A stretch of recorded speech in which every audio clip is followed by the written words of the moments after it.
Hello दोस्तों, नमस्कार। मैं विकास चौधरी, मैथ की ऑनलाइन क्लास में आप सभी का स्वागत है। तो दोस्तों, चक्रवर्ती ब्याज अपना टॉपिक चल रहा था, उसी को अपन आगे जारी रखेंगे।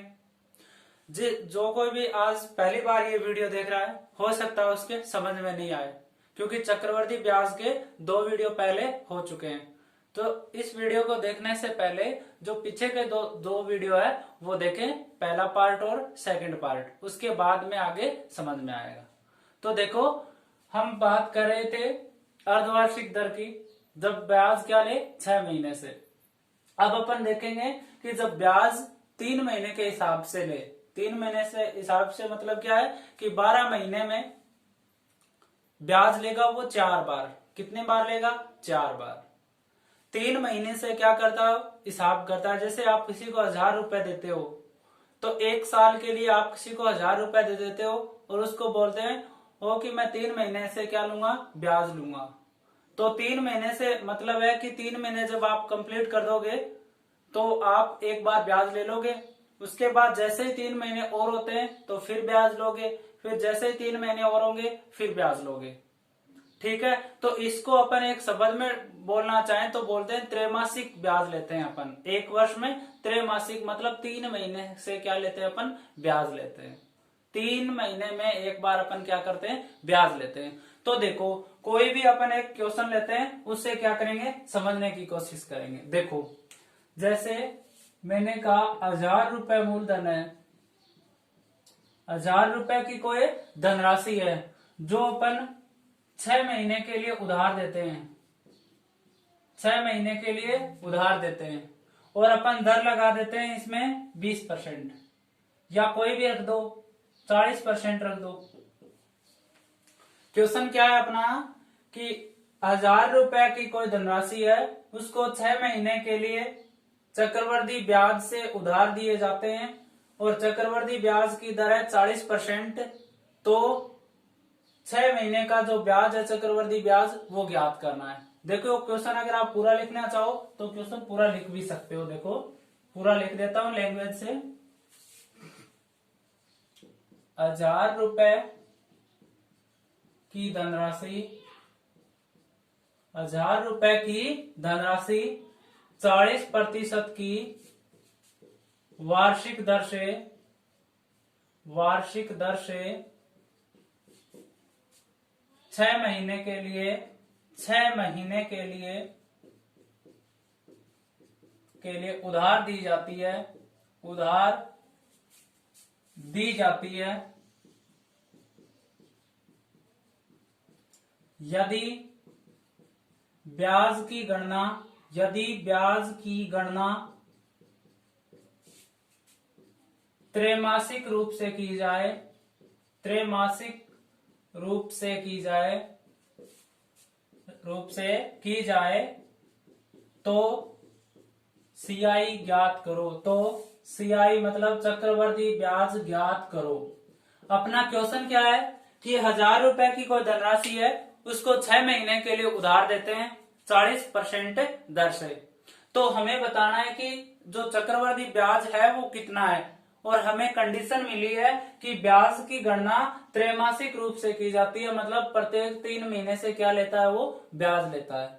ठीक है, तो देखो, अर्धवार्षिक अपन ने कर लिया था, वार्षिक भी कर लिया था। अब देखो, जब त्रैमासिक शब्द आता है, त्रैमासिक, तो एक वर्ष की अपन बात करें तो कितने महीने होते हैं? 12। 3 महीने से हिसाब करता है, फिर 3 महीने से करेगा, फिर 3 महीने से और फिर 3 महीने से। तो सबको जोड़ेंगे तो कितने महीने हो जाएंगे? 12। मतलब एक साल में कितनी बार हिसाब करेगा? जब त्रैमासिक रूप से अपन करें, कितनी बार करेगा? 4 बार करेगा। कितनी बार करेगा? 4 बार। तो जब हिसाब 4 बार कर रहा है तो दर को तो क्या करो, जो भी दर हो उसको तो 4 से भाग दे दो, और जो समय दे रखा है, कोई भी समय हो, समय को क्या करो? 4 से गुणा कर दो। 4 से क्या करना है? गुणा। जब भी आपको त्रैमासिक रूप से गणना करने की बात करें और दर वार्षिक दे रखी हो, तो त्रैमासिक रूप से ब्याज ज्ञात करने के लिए दर को तो 4 से डिवाइड कर दो और समय को 4 से मल्टीप्लाई कर दो। क्यों करते हैं? क्योंकि एक 12 महीने में 3-3 महीनों से अगर हिसाब करेगा तो 4 बार ब्याज लेगा। इसका मतलब दर क्या कर देंगे, 1/4 कर देंगे, चौथा हिस्सा लेंगे, क्योंकि 4 बार जोड़ना है। ये तो वार्षिक है और बनानी क्या है, त्रैमासिक। तो वार्षिक दर को त्रैमासिक बनाने के लिए 4 से भाग दो और समय को क्या करो, 4 से गुणा कर दो। ऐसे ही अगर आपको कह दे कि ब्याज की गणना प्रत्येक 4 महीने से करें, प्रत्येक 4 महीने से, मतलब जैसे ही 4 महीने होते हैं तो वो क्या करता है, ब्याज लेता है। तो देखो 4 महीने फिर ब्याज लेगा, फिर 4 महीने जैसे ही और होंगे ब्याज लेगा, फिर 4 महीने बाद ब्याज लेगा। तो ये ऐसे जोड़ेंगे तो कितने महीने हो जाएंगे, 12। तो 4-4 महीने से अगर कोई हिसाब करे तो कितनी बार करना पड़ेगा, साल में 3 बार करना पड़ेगा। कितनी बार करना पड़ेगा, 3 बार। तो जब वार्षिक दर दे रखी हो और हिसाब प्रत्येक 4 महीने से करे तो उस दर को प्रत्येक 4 माह बनाने के लिए 3 से भाग दे दो और समय को क्या करो, 3 से गुणा कर दो।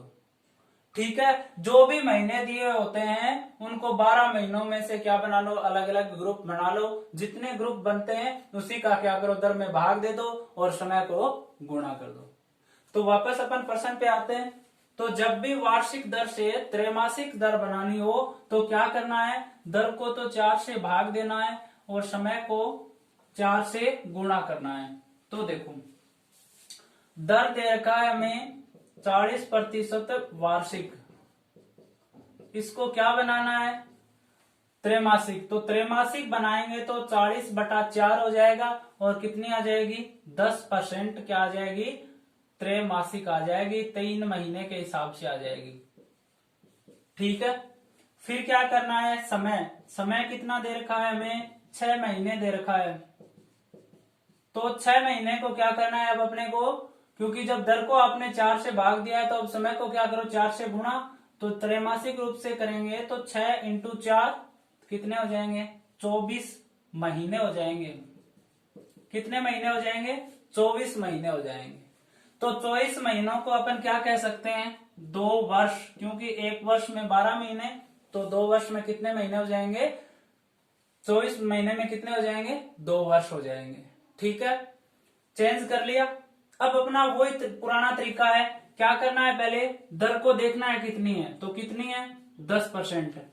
फिर क्या करना है, समय देखना है कितना है, कितना, 2 वर्ष। तो लिख दो 1 और 2। ठीक है, उसके बाद में जो भी मूलधन दे रखा है उसका प्रतिशत मान ज्ञात करो जो दर में दे रखा है 1 साल का। तो 1000 रुपए का 10% की दर से क्या करो, 1 महीने का ब्याज ज्ञात करो। तो 2 0 से 2 0 और कितना आ गया, 1 वर्ष में ब्याज कितना मिलेगा, 100 रुपए मिलेगा, 1000 रुपए की धनराशि का। उसके बाद में जैसे ही दूसरी साल यहाँ स्टार्ट होती है तो इन 1000 रुपए पे तो ब्याज लगेगा ही, क्योंकि ये तो अपनी मूल धनराशि है ना। तो 1000 रुपए पे तो लगेगा ही, कितने रुपए, 100 रुपए। और हमें पता है कि चक्रवृद्धि ब्याज में ब्याज पर ब्याज लगता है, तो 100 रुपए ब्याज और बढ़ गए ना, तो इस 100 रुपए ब्याज पर भी क्या लगेगा, ब्याज लगेगा। तो 100 रुपए ब्याज का ब्याज कितना आ जाएगा, 10% निकाल लो 1 वर्ष का। ठीक है, तो 2 0 से 2 0 तो कितना आ गया, 100 तो ये है ही और 10 और आ गया। तो 100 रुपए तो ये और 110 रुपए ये, कितने हो जाएंगे टोटल, 210 रुपए। तो 1000 रुपए की जो धनराशि है 40% वार्षिक दर से 6 महीने के लिए अगर उधार देता है और ब्याज की गणना त्रैमासिक रूप से करे तो जो चक्रवृद्धि जो ब्याज होगा वो कितने रुपए होगा, 210 रुपए होगा। कितने रुपए, 210। कैसे किया है, पहले तो वार्षिक दर को त्रैमासिक करेंगे तो 4 से भाग देंगे, फिर समय को 4 से गुणा कर देंगे, जितना भी समय आया अपने पास में वो यहाँ पे लिख देंगे और दर कितनी दे रखी है वो देखो, उसका प्रतिशत मान ज्ञात कर लो जो मूलधन में राशि दे रखी है उससे। तो 1 वर्ष का 1000 रुपए की मूलधन का ब्याज 100 रुपए आ जाएगा। दूसरी साल इन 1000 रुपए पे तो ब्याज लगेगा ही, साथ में इस 100 रुपए पे की भी क्या लगेगा, ब्याज। और 100 रुपए का 10% की दर से 1 वर्ष का क्या करो, ब्याज ज्ञात कर लो। तो कितना आएगा, 10 रुपए। तो 100 रुपए तो पहली साल और 110 दूसरी साल, तो टोटल कितना आ जाएगा 210 रुपए। तो देखो बोलने को तो ये 2 साल है, लेकिन रियल में क्या है कि जो ये 1 साल है ना, ये 3 महीने। पहले 3 महीनों का ब्याज कितना है 100 रुपए, और जो दूसरे 3 महीने, मतलब क्या है 3 तो ये 3 और हो जाएंगे 6 महीने, दूसरे 3 महीनों का ब्याज कितना है 110। तो 3 महीने ये और 3 महीने ये, 6 महीनों का ब्याज टोटल कितना हो जाता है 210 रुपए हो जाता है। ये नहीं है कि ये 1 साल का है, ये कितने महीने का आया है 3 महीने का आया है, और ये आया है आगे वाले 3 महीनों का, और ये 6 महीनों का ब्याज। और अपन पर्सन के हिसाब से देखें तो कितने वर्ष का है 2 वर्ष का। देखो जो त्रैमासिक और अर्धवार्षिक होता है ना, तो अपन चेंज करते हैं ना, तो इसका मतलब ये नहीं है कि वर्ष में बदल रहे हैं, ये संख्या है कि कितनी बार ब्याज काउंट कर रहे हैं अपन, कितनी बार ब्याज काउंट कर रहे हैं। तो अपन अगर 6 महीने में देखेंगे 3 महीने के हिसाब से, तो 2 बार काउंट करेगा ना, त्रैमासिक ही तो बोल रहा है वो, तो 2 बार ही तो काउंट करेगा, तो 2 ही तो लिखा है वर्ष समय। ये चीज है, यहाँ पे 3 महीने का ब्याज आ गया, और यहाँ पे आगे वाले 3 महीनों का, और 6 महीनों का ब्याज कितना हो जाएगा 210 रुपए हो जाएगा। तो समझ में आ गया होगा त्रैमासिक ज्ञात करना। त्रैमासिक में सिर्फ इतना ही करना है, दर को तो 4 से भाग दो और समय को 4 से गुणा कर दो, आगे जो विधि अपनी है उससे ज्ञात करो, ब्याज आ जाएगा। ठीक है, तो यहां तक समझ में आ गया होगा। आगे वाला क्वेश्चन लेते हैं।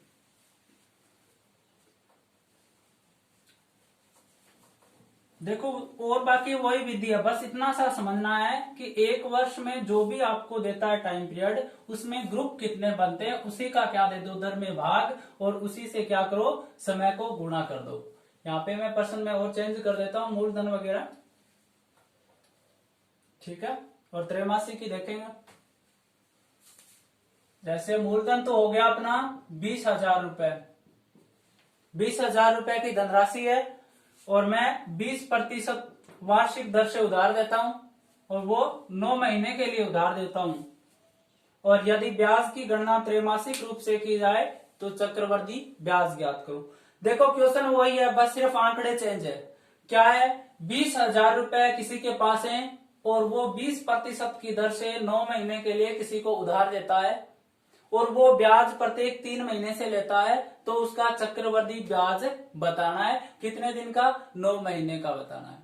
ठीक है, तो सबसे पहले जब आप वार्षिक दर दे रखी है और उसको त्रैमासिक में बनाना है, तो दर को क्या कर दो 4 से भाग। तो जैसे ही दर को 4 से भाग देंगे 20/4 कितनी आ जाएगी 5%, और समय को क्या करना है 4 से गुणा। तो 9 को 4 से गुणा करेंगे तो कितने महीने आ जाएंगे 36 महीने आएंगे। 36 महीने, बताओ 36 महीने में साल कितनी हो जाएगी, 1 साल में 12 महीने, 2 साल में 24, और 3 साल में कितने 36 महीने। तो दर तो है अपने पास 5%, और समय अपने पास 3 वर्ष। ज्ञात क्या करना है अब, सीआई ज्ञात करना है। बताओ कर सकते हो या नहीं कर सकते। दर देखनी है, बस त्रैमासिक बनाना हो तो 4 से भाग दे दो और समय को 4 से गुणा। अर्धवार्षिक बनाना हो तो 2 से भाग दे दो और समय को 2 से गुणा। अब देखो दर तो है 5%, समय कितना है 3 वर्ष। लिख लो यहाँ पे, ये विधि समझ ही गए होंगे अब तो। ये लो 3 वर्ष लिख दिया। अब क्या करना है, जो मूलधन आपको दे रखा है उस मूलधन का 1 वर्ष का ब्याज ज्ञात करो। तो 20,000 रुपए की जो धनराशि है 5% की दर से, 5% की दर से 1 वर्ष का ब्याज, ऐसे तो होगा। तो 2 0 से 2 0, और 5 दूनी 10 कितना आ गया 1,000 रुपए ब्याज आ गया। आगे बात समझ में। अब दूसरी साल इस मूलधन पे तो ब्याज लगेगा ही, तो कितना लगेगा 1 वर्ष का 1,000 रुपए। साथ में चक्रवर्ती ब्याज पड़ रहे हैं तो इस 1,000 रुपए पे भी ब्याज लगेगा। तो 1,000 रुपए का 5% की दर से 1 वर्ष का ब्याज और ज्ञात कर लो। तो कितना आ जाएगा 1,000, तो ये प्लस में 10 को 5 से गुणा करेंगे कितना आ जाएगा 50। ठीक है, 1,000 रुपए तो इस 20,000 रुपए की राशि का ब्याज है, और ये 50 रुपए इस 1,000 रुपए ब्याज का ब्याज है। तीसरी साल चलो टोटल कितना हो गया ये 1050। तो तीसरी साल 1000 रुपए तो मूलधन का ब्याज, फिर ये 50 रुपए ब्याज का ब्याज, फिर जो ब्याज हुआ है दूसरी साल उस पे भी तो ब्याज लगेगा। तो 1050 पे और ब्याज ज्ञात करो, कितना होगा देखो, कितना निकालना है 5% के हिसाब से एक वर्ष का। ठीक है, तो 10 से 10, 5 दूनी 10, 2 से काटो 5 बार और 2 बार और 5 बार, 2 5 10, फिर 2 दूनी 4, 1 बचा, कितने हो गए 10, 10 का पॉइंट लग गया, 0 लेके आएंगे तो, और आगे क्या कितने बार जाएगा 5 बार। तो 1000 तो ये प्लस में 50 ये और 52.5। ठीक है, तो 1050 तो ये हो गए और 52.5 ये, तो कितने हो जाएंगे 1102.5 हो जाएंगे ना, क्योंकि 1050 50 ये जोड़ोगे 1100, फिर 2.5 और बच जाएगा। तो सबको जोड़ दो 1000, 1050, 1100, 2.5, तो 5, 2, 5, 1 और 3, टोटल ब्याज कितना आ जाएगा 3152.5 रुपए क्या आ जाएगा, ब्याज आ जाएगा। देखो करना कुछ नहीं है, बस दर को 4 से भाग, समय को 4 से गुणा, जो भी समय दे वो लिख लो, दर ज्ञात हो ही गया, मूलधन दे रखा है, जो भी मूलधन है उसका परसेंट मान ज्ञात कर लो, या एक वर्ष का ब्याज ज्ञात किया, कितना आया 1000 रुपए। 1000 रुपए दूसरी साल भी आएगा क्योंकि मूलधन का ब्याज है, फिर इस 1000 रुपए पे एक वर्ष का और ब्याज ज्ञात करो, जो भी ब्याज आया लिख दिया, फिर तीसरी साल 1000 रुपए मूलधन का ब्याज, 50 रुपए इस ब्याज का ब्याज, फिर आगे टोटल ब्याज कितना हो गया 1050। तो 1050 का एक वर्ष का ब्याज और ज्ञात करो, जितना भी आए सबको क्या करो जोड़ दो, और कितना ब्याज आ जाएगा 3 वर्ष का। अब ये 3 वर्ष का ब्याज आया है, 3 महीने का तो ये है, पहले जो 3 महीने ना फर्स्ट 3 महीने का ब्याज कितना है 1000, दूसरे जो 3 महीने हैं उनका ब्याज कितना है ये 1050, और जो तीसरे 3 महीने है ना उनका ब्याज कितना है ये 1102.5। कहने का तो ये 3 वर्ष का ब्याज है, लेकिन रियल में कितने महीनों का है 9 महीनों का ब्याज है, और कितना है 3152.5। तो बताओ आपको दर वार्षिक दे दे, अर्धवार्षिक पूछे, त्रैमासिक पूछे, ज्ञात कर लोगे क्या? आप ऐसे ही करना है, कोई भी क्वेश्चन हो बस महीनों में डिवाइड कर दो, जो भी जितने भी महीने हैं, साल में 12 महीने होते हैं, इन 12 महीनों के कितने ग्रुप बनते हैं उसी से दर में भाग दो और समय को क्या कर दो गुणा कर दो। तो अर्धवार्षिक, वार्षिक और त्रैमासिक समझ में आ गया होगा। आगे अपन मासिक रूप से करना सीखेंगे कि अगर ब्याज किस हिसाब से ले, महीने के हिसाब से ले। तो देखो महीने के हिसाब से जब ब्याज लेता है तो वो ब्याज की गणना क्या करता है, जैसे ही आप उधार देते हो 100 रुपए किसी व्यक्ति को, तो वो 1 महीने बाद क्या करेगा ब्याज लेगा। ठीक है, अब चक्रवृद्धि ब्याज है तो जरूरी नहीं है कि हम उसको ब्याज देके ही आए, वो बोल रहा है मैं गणना 1000 रुपए महीने के हिसाब से करूंगा। जैसे 100 रुपए का 10 रुपए ब्याज हो जाता है, तो अपने जो 100 रुपए अपन ने उधार दिए थे वो दूसरे महीने 10 रुपए ब्याज और 100 रुपए मूलधन दोनों मिलके उस पे कर्ज हो जाता है 110 पे 10 रुपए, फिर दूसरे महीने पे ब्याज लेता है उस 110 रुपए पे। ठीक है, फिर 110 रुपए पे जो भी ब्याज आएगा वो जोड़ के 110 में फिर तीसरे महीने में ब्याज लगेगा। ऐसे ऐसे होता है, लेना कोई जरूरी नहीं होता। ठीक है, तो देखो अपन मासिक रूप से करना सीखें, मासिक रूप से। ठीक है, तो देखो ब्याज की गणना क्या करनी है, अब 1 महीने के हिसाब से करनी है। कोई भी आप उदाहरण ले लो, जैसे मैंने कहा कि 2000 रुपए की कोई धनराशि है, कोई धनराशि है, ठीक है, और वो 20% की वार्षिक दर से वार्षिक दर से, ठीक है, 3 महीने के लिए, 3 महीने के लिए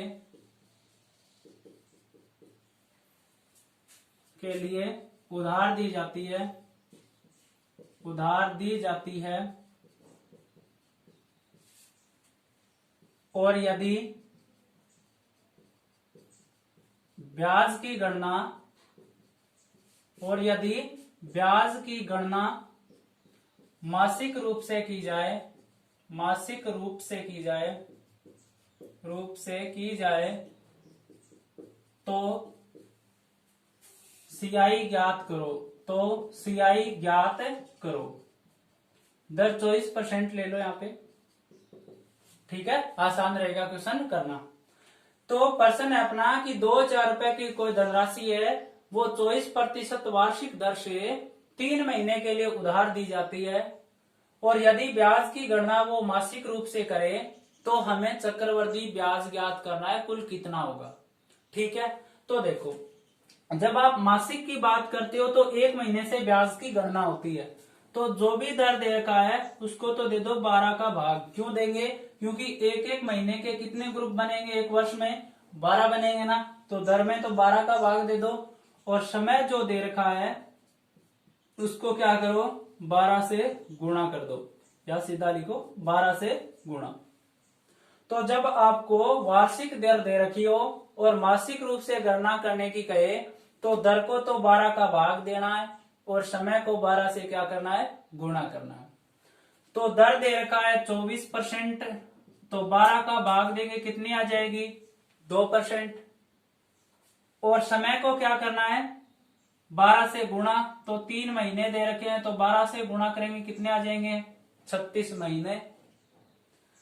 जब मासिक रूप से पूछे तो वार्षिक दर को मासिक बनाने के लिए 12 का भाग दो और समय को 12 से गुणा, तो दर तो आई अपने पास 2% और समय आया अपने पास 36 महीने।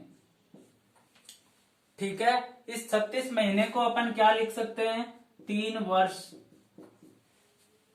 ठीक है, तो अब वही सेम वापस क्वेश्चन हो गया, 2000 रुपए की धनराशि है, 2% के हिसाब से उधार दी जाती है, 3 वर्ष का सीआई ज्ञात करो।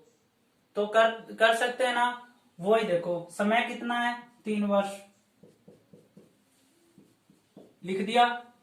अब जो मूलधन दे रखा है उसका 1 वर्ष का ब्याज ज्ञात कर लो। तो 2000 रुपए की धनराशि है, 2% की दर से क्या ज्ञात करना है, ब्याज। तो 2 0 से 2 0, 20 दूनी कितने हो गए, 40। तो 2000 रुपए की धनराशि का 2% की दर से 1 वर्ष का ब्याज कितना आ गया, 40 रुपए।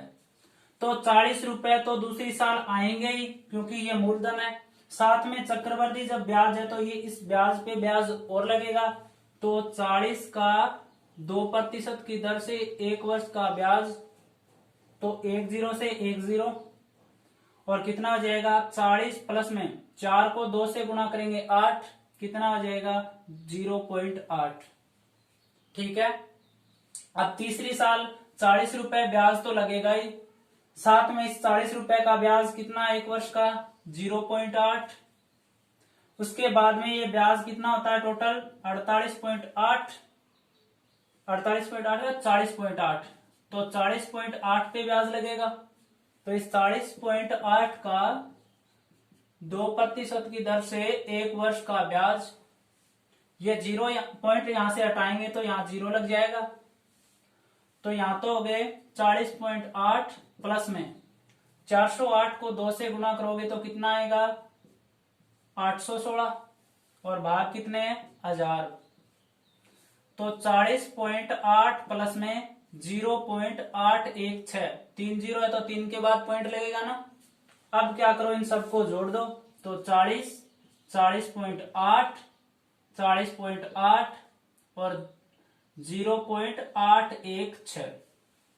ठीक है, तो 6 1 24 हो गए ना, हासिल 2, तो 2 का 2 लिख दो, आगे 0 है, फिर 4 4 8 4 12, और 3 के यहां पे पॉइंट है ना, तो 122 0.416 क्या आ जाएगा अपने पास में, ब्याज क्या आ जाएंगे। देखो अगर दिखाई नहीं दिया यहाँ पे तो ऊपर ऐड कर देता हूं मैं। ब्याज आया अपने पास 40 रुपए, दूसरी साल आया 40.8, तीसरी साल आया 40.8 और 0.816। सबको ऐड करो, 6 1 8 जोड़ेंगे, 8 8 16 और 8 24, हासिल 2, 0 आगे तो 2 का 2 और बीच में पॉइंट है ना यहाँ पे, तो पॉइंट का पॉइंट, और 4 4 8 और 4 12, तो ब्याज कितना आ गया 122.416 रुपए। करना कुछ नहीं है, बस वार्षिक दर दे रखी है उसको मासिक बना लो, 12 का भाग दे दो और समय को 12 से गुणा कर दो, जितना भी समय हो वो यहाँ पे लिख लो। उसके बाद में जो दर आई है उसका 1 वर्ष का ब्याज ज्ञात करते जाओ और जो कुल ब्याज आ जाए वो क्या हो जाएगा, अपना ब्याज हो जाएगा। तो जो ये 40 रुपए ब्याज है ये 1 महीने का ब्याज है, ये दूसरे महीने का ब्याज है और ये टोटल तीसरे महीने का ब्याज है। तो बताओ मासिक ब्याज ज्ञात करना समझ में आ गया क्या? सिर्फ 12 से दर को भाग देना है और समय को 12 से गुणा करना है। क्यों करते हैं? क्योंकि जब आप 1 वर्ष की बात करते हो तो एक एक महीने के 12 ग्रुप बनते हैं, इस वजह से अपन 12 से भाग देते हैं। तो बताओ आपको वार्षिक ब्याज ज्ञात करना हो, अर्धवार्षिक ज्ञात करना हो, त्रैमासिक करना हो या मासिक करना हो तो ज्ञात कर लोगे ना। ये विधि सबको समझ में आ गई होगी ब्याज ज्ञात करने की, और मैंने जो दर जो अर्धवार्षिक बनाना त्रैमासिक बनाना समझा दिया। तो ये टाइप है आज कंप्लीट हो जाता है। इसके बाद में अपन दूसरा टाइप